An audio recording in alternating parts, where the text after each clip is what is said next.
आज हम बात करेंगे उस अजीम तारीखी वाक़ये के बारे में जब सुल्तान मोहम्मद फ़ातेह ने इस्तांबुल को फतह किया। ये वाक़या 1453 में पेश आया और उसमें अहम किरदार अदा किया उस्मानी बहरिया की वो गैर मामूली हिकमत अमली जो आज तक तारीख में याद की जाती है। सुल्तान मोहम्मद फ़ातेह ने 1451 में तख्त नशीनी के बाद इस्तांबुल को फतह करने का मंसूबा बनाया। उस वक्त बाज़ंतैन सल्तनत सिर्फ इस्तांबुल तक महदूद थी और सल्तनत उस्मानिया अपनी सरजमीन को मशरिक़ से मगरिब तक फैलाना चाहती थी। इस्तांबुल को फतह करने की बहुत अहमियत थी क्योंकि ये एक अहम तिजारती और दिफाई रास्ता था जो एशिया और यूरोप को आपस में जोड़ता था। 6 अप्रैल 1453 को सुल्तान मोहम्मद फ़ातेह ने इस्तांबुल के ज़मीनी मुहासरे का आगाज़ किया। तोपों से कुस्तुनतुनिया की दीवारों पर हमले शुरू किए, मगर एक मसला था। गोल्डन हान के इलाके में बाज़ंतीनियों की मजबूत दिफाई लाइन थी जिसकी वजह से उस्मानी बहरिया वहां दाखिल नहीं हो सकी। यही वजह थी कि सुल्तान ने बहरी जहाज़ों को गोल्डन हार्न में दाखिल करने के लिए एक हैरत अंगेज हिकमत अमली तैयार की। ये सवाल पैदा होता है कि उस्मानी जहाज़ गोल्डन हार्न तक कैसे पहुंचे। कई तारीखी ज़राए और मुहक्किकीन इस बारे में मुख्तलिफ राय रखते हैं, लेकिन सबका यह कहना है कि सुल्तान मोहम्मद फ़ातेह ने बहरी जहाज़ों को ज़मीनी रास्ते से गोल्डन हार्न तक मुंतकिल करने का फैसला किया।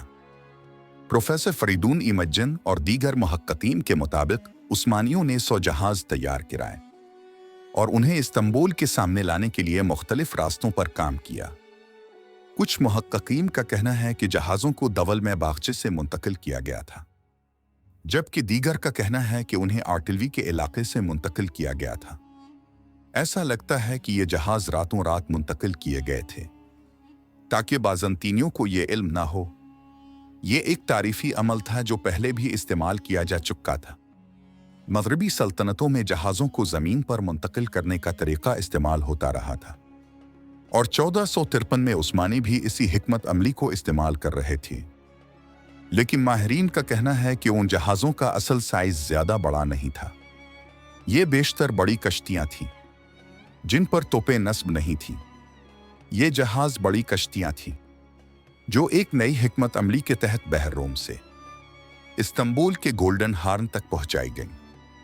अगरचे इन जहाज़ों का जंग में कोई बड़ा अस्करी किरदार नहीं था, लेकिन उनकी मुंतकली ने उस्मानी फ़ौज को बहुत हौसला दिया। साथ ही ये अक़दाम बाज़ंतीनियों के लिए बहुत बड़ा धचका था क्योंकि वो समझते थे कि वो गोल्डन हार्न में महफूज है। ये कार्रवाई एक नफसियाती फतह थी जो उस्मानी फ़ौज के हौसले को बुलंद कर रही थी और बाज़ंतीनियों के हौसले को तोड़ रही थी। बिलाखिर 29 मई 1453 को इस्तांबुल फतह हो गया। ये एक तवील मुहासरा था, लेकिन सुल्तान मोहम्मद फ़ातेह की हिकमत अमली ने उसे मुमकिन बनाया। वो मोहम्मद फ़ातेह के लक़ब से मशहूर हुए और ये जंग तारीख़ में एक अहम मोड़ साबित हुई। ये वाक़या सिर्फ एक गैर मामूली जंग नहीं था, बल्कि ये एक अहम बहरी नक़्लो हमल का वाक़या था। उससे कबल ये हरबा वाकिंग्स और सलीबी जंगों में भी इस्तेमाल हो चुका था और उस्मानियों ने इसे बहुत कामयाबी से अपनाया। इसके अलावा सलाह अल-दीन अयूबी और दीगर तारीफ़ी शख्सियत भी ऐसे ही हरबों को इस्तेमाल कर चुके थे। इस्तांबुल की फतह उस्मानी सल्तनत के लिए एक सन मील साबित हुई और उसने उस्मानियों को आलमी ताकत के तौर पर मजबूती से खड़ा कर दिया। ये वाक़या न सिर्फ बहरी हिकमत अमली की कामयाबी थी, बल्कि उस्मानी फ़ौज की जुर्रत और कायदाना सलाहियतों का मजहर भी था। अगर आपको हमारी वीडियो पसंद आई हो तो बराए करम लाइक करें, हमारे चैनल को सब्सक्राइब करें और कमेंट्स में अपनी राय का इजहार करें।